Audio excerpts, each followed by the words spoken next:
দেখুন, আমরা সাংবাদিকরা অনেক সময় সোর্স প্রোটেক্ট করি। ইনফ্যাক্ট মানুষ আমাদের সঙ্গে, আমাদের নিউজ সোর্সরা কথা বলেন কেন, অনেক সময় এই ভরসায় কথা বলেন যে আমার নামটা প্রকাশ্যে অন এয়ার সুমন বলে দেবে না। আপনাদের মনে থাকবে যে 4 তারিখ যখন তৃণমূলের পার্টি অফিসে হামলা হচ্ছে, এই যেখানে আমাদের অফিস তার খুব কাছে, তখন যিনি প্রতিনিধি এসেছিলেন তৃণমূলের, তিনি বলছিলেন যে একেবারে হামলা হয়েছে এবং বিজেপি করেছে। তখন আমি বলেছিলাম তাকে থামিয়ে যে এটা বোধহয় আপনি ঠিক বলছেন না, আপনি ফ্যাক্ট চেক করুন। তার কারণ হচ্ছে আমার মোবাইলে একটা SMS এসেছিল।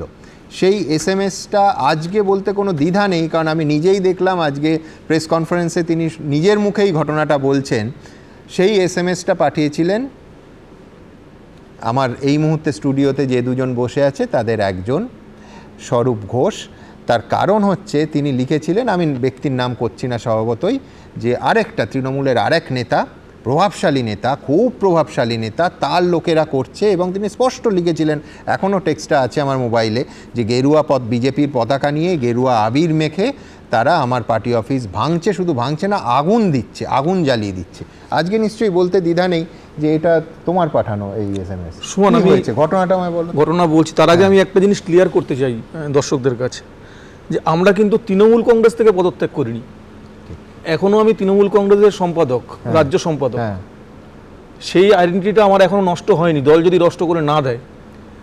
দিদি কেন লিখলেন আমরা বলতে পারবো না, কার কথায় লিখলেন বলতে পারবো না। আমি পদত্যাগ করেছি বড় চেয়ারম্যান হিসাবে, তার মানে কাউন্সিলর বা দল থেকে যে সরে গেছি এটা ভাবার কোনো কারণ নেই। আমি বড় চেয়ারম্যান না থাকা অবস্থায় দল করেছি প্রায় 25 বছর।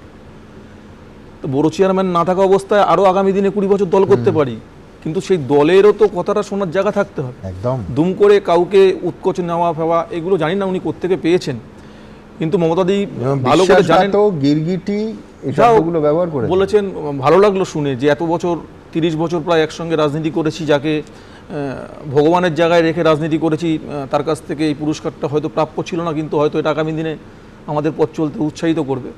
কিন্তু দায়িত্ব নিয়ে বলতে পারি, অন এয়ার বলছি, যে এই প্রোগ্রাম করবার জন্য কেউ আমাদের পরিচিত করেনি। যা সিদ্ধান্ত নিয়েছি নিজের দায়িত্বে নিয়েছি, নিজের বিবেকের কাছে মনে হয়েছে এটা নেওয়া দরকার। 7 দিন 10 দিন ভেবেছি, ভাবার পরে কিন্তু আজকে এই সিদ্ধান্তে এসেছি যে না, মানুষের রায়কে আমায় মেনে নিতে হবে, পদত্যাগ করতে হবে। এবং আজকে হয়তো স্বীকার করবেন না, যেদিনকে মমতা বন্দ্যোপাধ্যায়ের বাড়িতে মিটিং ছিল কাউন্সিলরদের, সেদিনকে আমি দেবাশিস কুমার এবং শুভাশিস চক্রবর্তীর সামনে মেয়র ফিরহাদ হাকিমকে বলেছিলাম, চলো আমরা সবাই মিলে পদত্যাগ করি। তিনিও আমার সঙ্গে সহমত পোষণ করেছিলেন। আচ্ছা, তিনি বলেছিলেন যে পদত্যাগ মানে করা উচিত। আমি জানি না উনি স্বীকার করবেন কি। আচ্ছা, কিন্তু কোনো ছলনার মধ্যে যাব না। এখনও তৃণমূল কংগ্রেসের প্রকৃত সৈনিক। কারণ আমাদের কাছ থেকে তৃণমূল কারাটা খুব একটা সহজ হবে না, আমরা তৎকাল বা প্যারাশুট তো নই। তৃণমূল কংগ্রেস তৈরির পিছনে মমতা বন্দ্যোপাধ্যায় আমাদের নেতৃত্ব ছিল, কিন্তু আমাদেরও রক্তঘাম ছিল। আমরাও কাঠবিড়ালির মতো একটা ভূমিকা পালন করেছিলাম। তোমার কর্মীরা যারা সুশান্ত ঘোষের দিকে তাকিয়ে দলটা করে, দেখুন, আমার বিশ্বাস সবাই মমতা বন্দ্যোপাধ্যায়ের দিকে তাকিয়ে দল করে।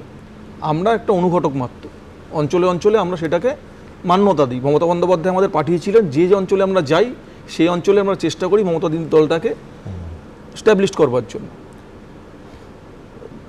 যখন সমর্থন মানুষের কাছ থেকে আসে না, তার পরবর্তীকালে মানুষকে গিয়ে বোঝানোর দায়িত্বটা কিন্তু আমাদের ঘাড়েই পড়ে। কিন্তু এও দেখেছি, নির্বাচন চলাকালীন, নির্বাচন চলছে, 4 তারিখে রেজাল্ট হেরে গেছে সমস্ত কিছু। 16 সালের নির্বাচনে সেম হলো, হারার পরে আমার পার্টি অফিস ঝামেলা করা হলো, বলা হলো যে আমি হারিয়ে দিয়েছি। 21 সালে তো আমাকে নির্বাচন প্রক্রিয়া থেকে বাদ দিয়ে দেওয়া হলো। একটা ওয়ার্ড আমাকে নন্দীগ্রামে পাঠানো হলো, আমরা দুজনেই ছিলাম। তারপর নন্দীগ্রাম থেকে যখন আমি চলে আসলাম এখানে, আমাকে 1 মাস ঘরের মধ্যে বসে থাকতে হয়েছিল, আমি ইলেকশন করতে পারিনি। যে ওয়ার্ডটায় আমার নিজের হাতে গড়া 107 নম্বর ওয়ার্ড, তখন আমি ওখানকার কাউন্সিলর ছিলাম, বড় কোঅর্ডিনেটর ছিলাম। সেই ওয়ার্ডে নির্বাচনে আমাকে ঘরে বসিয়ে দেওয়া হয়েছিল। আমি 1 মাস ঘরে বসেছিলাম, ঘর থেকে বেরোতে পারিনি। আমাদের দল ক্ষমতায়।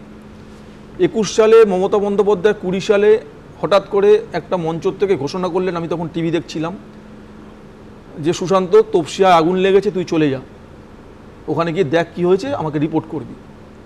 দেবাশিস কুমার আমার ফোন করলেন, দেবাশিস কুমার বললেন তোকে মমতাদি ওখানে যেতে বলেছে। আমি একটা পায়জামা পরেছিলাম, পায়জামা পরে একটা বাইক নিয়ে চলে গেলাম তিলজলা। ওখানে কোনো কারণ ছাড়া আমায় ফেলে মাটিতে ফেলে মারা হলো।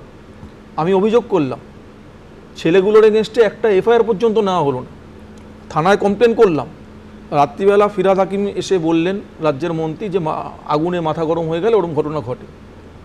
সেই অবধি ঠিক ছিল, অভিযোগ নেওয়া হলো না। পরবর্তীকালে মাথা গরম হলে এরকম হয়। আচ্ছা, পরবর্তীকালে আমি দেখলাম যে ছেলেটা আমাকে হামলায় নেতৃত্ব দিল, আমি তো নিজের ইচ্ছায় যাইনি, আমাকে পাঠানো হয়েছিল বলে আমি গেছিলাম, সেই ছেলেটাকে একটি রাজনৈতিক পদ দিয়ে তাকে পুরস্কৃত করা হলো। এবং আমি এই আপনি যেটা বলছিলেন 24 সালের ঘটনা, না সুশান্ত, এখানে আমার কাট্টু ওই জাম্প কাটে একটা জায়গায় যেতে হবে। সেই সুশান্ত ঘোষ যখন দেখে যে আজকে তিলজলায় বেআইনি বাড়ি, বেআইনি কারখানায় মানুষের মৃত্যু হয়েছে এবং সেই কারখানা বুলডোজার দিয়ে ভেঙে ফেলা হচ্ছে, বেশ কিছু মানুষ যারা মনে করতেন যে ওখানে বেআইনি কাজ, মানে আইনের ঊর্ধ্বে তারা সমস্ত ধরনের বেআইনি কাজ করা যায়, মানুষকে ফেলে মারা তো যায়। আমি একটা ব্যক্তিগত উদাহরণ দিয়েছিলাম যে প্রেসের গাড়ি আমাদের ঢুকতে দেওয়া হতো না, দমকল আর প্রেস একটা জায়গায় আটকে থাকতো, আগুন নিভলে তারপরে তারা বিবেচনা করতেন যে আমরা ঢুকবো কি না। তার কারণ হচ্ছে সবটাই বেআইনি ছিল। কিন্তু আমার বক্তব্য যে এখন যখন তুমি দেখো যে বুলডোজার দিয়ে অন্তত প্রাইমারিলি সেই বেআইনি কারখানাটা ভাঙা হচ্ছে, তখন মানে সাধুবাদ দিতে ইচ্ছে করে প্রশাসনকে। এই পুলিশ দেখুন, যেটা হয়ে গেছে, এটা কারখানা হয়ে গেছে, সেখানেও তো কিছু গরিব মানুষ ইনভলভ। হ্যাঁ, বেআইনি কাজ মারা যাচ্ছেও, কিন্তু গরিব মানুষ মারা যাচ্ছে, গরিব মানুষ। বেআইনি কাজ বন্ধ করুক, কিন্তু সরকারের নিয়ম নীতিকে মেনে চললে মনে হয় সেটা খুব ভালো হয়। ফাঁসির আসামিরও আত্মপক্ষ সমর্থনের সুযোগ থাকা উচিত। বুলডোজার প্রাথমিকভাবেই মনে হলো আর বুলডোজার চালিয়ে দিলাম, আমার মনে হয় এইটা করলে পরে, যে তুমি মাঝে মাঝে বলো না যে যদি 10 জন মধ্যে 9 জন অপরাধী থাকে, তারাও ছাড়া পেয়ে গেল, একজন নিরপরাধ যেন শাস্তি না পায়, সেই ন্যূনতম জায়গাটুকু কিন্তু গণতন্ত্রে রাখা উচিত। দিনের পর দিন যদি স্যাংশন প্ল্যান ছাড়া বাড়ি কারখানা তৈরি হয়, তাতে বিপন্ন হয়। কিন্তু আমি বলছি, আমি তুমি স্বরূপ বিপন্ন হব না, বিপন্ন হচ্ছে সেই মানুষগুলো যারা ওখানে থাকছেন এবং আমি সুমন তোমার কথার সাথে একমত। আমি শুধু বলছি সেই ভাঙাটাও যেন আইনসম্মতভাবে হয়। ঠিক, আমার তাতে কোনো দ্বিমত নেই, ভাঙা হোক, কিন্তু সেই মানুষগুলোকে যেন নোটিশ পিরিয়ড সার্ভ করার সময় দেওয়া হয়। আমার হাতে রাষ্ট্রযন্ত্র আছে বলে আমি রাতারাতি বুলডোজার চালিয়ে দেবো, যেটা কিন্তু ওরা দুজনেই পুরসভায় আছে। আমার এই প্রশ্ন থাকবে যে পুরসভা দিনের পর দিন, প্রশাসন এবং পুরসভা আলাদা করে কেউ নয়, কি করে চোখ বন্ধ করে থাকে। কিন্তু আমি আসবো তোমার অফিসের ঘটনা, কারণ ওটা আমি এটা বললাম, এটা কিন্তু একদিনের প্র্যাকটিস না, না না, এটা 15 বছরের প্র্যাকটিস না, এটা সিপিএম এর আমল থেকে কিন্তু সিপিএম এর আমলে অন্যায় হয়েছে বলে আমার আমলে অন্যায় হবে, এটা হতে পারে না। I do agree with you, কিন্তু সেক্ষেত্রে বক্তব্য আছে, নিশ্চিতভাবে আমরা আগামী দিনেও বলবো। কিন্তু আমরা আজকে দাঁড়িয়ে এইটুকু বলতে পারি, সুমন তুমি যেটা বলছো ঠিক, অন্যায় হয়েছে নিশ্চিতভাবে। কলকাতা শহরে তো বেআইনি বিল্ডিং আছে, গার্ডেন রিচের ঘটনা চোখে আঙুল দিয়ে দেখিয়েছে। তারপরে যখন পুরসভাকে চিঠি করা হয়েছে, কটা ইলিগাল বিল্ডিং এর এগেইনস্টে ব্যবস্থা নেওয়া হয়েছে। আমি একবার তোমার পার্টি অফিসে, যেটা তুমি বলছিলে, হ্যাঁ ঘটনায় আসি। সেদিনকে সন্ধ্যাবেলা আমি বাঁকুড়া ছিলাম, দলই আমায় পাঠিয়েছিল বাঁকুড়ায়, এবং সেখান থেকে কাউন্টিং শেষ করে ভগ্ন হৃদয়ে যখন ফিরছি, মাঝ রাস্তায় আমার কাছে কতগুলো হোয়াটসঅ্যাপ আসে, এবং সেই হোয়াটসঅ্যাপের ছবিগুলো যখন আমি দেখলাম, যে ভিডিও আমার কাছে আসে, তাতে আমি কিছুটা অবাক হয়ে গেছিলাম। কারণ তার আগের দিন সন্ধ্যাবেলা অবধি তারা আমার সঙ্গে ছিল, এবং কেউ কেউ তার মেয়ের বিয়েতে নিমন্ত্রণ করেনি বলে, যেতে পারেনি বলে সেদিনকে মিষ্টি আমায় খাইয়ে গেছিল। এই ধরনের মানুষজন ভাঙচুর করেছে, এবং আমি কাউর নাম ধরে বলছি না, যারা আমার অফিস ভাঙচুর করেছে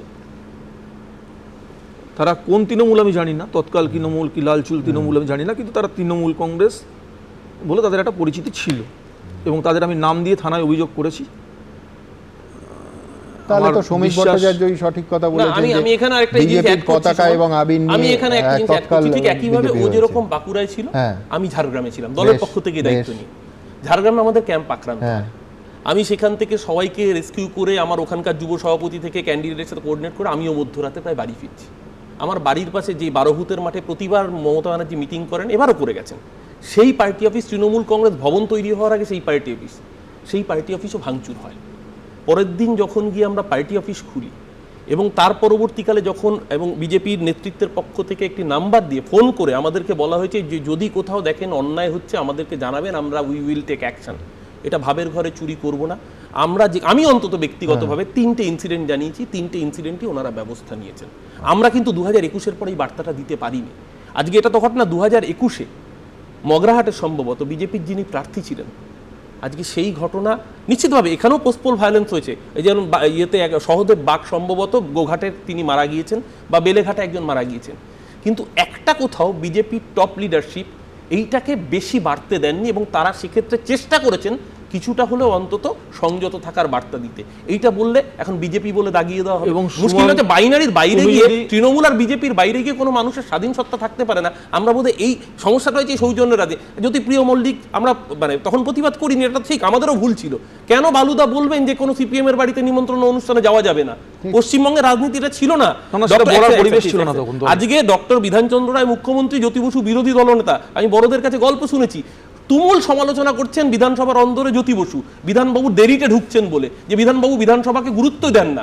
বিধানচন্দ্র রায় এসছেন, জ্যোতি বসুকে পরে ডেকে পাঠিয়েছেন, বলছেন তুমি তাড়াতাড়ি বাড়ি যাও, তোমার মা অসুস্থ, আমি তার ট্রিটমেন্ট করে এসেছি। এটা ছিল বিরোধী রাজনীতি। সিদ্ধার্থ শঙ্কর রায় জ্যোতি বসুর মধ্যে তুমুল বিরোধিতা সত্ত্বেও তারা একসাথে কথা বলতে পারতেন। সেই পরিসরটাকে তো নষ্ট করেছি আমরা। এবিপি আনন্দ এগিয়ে থাকে, এগিয়ে রাখে।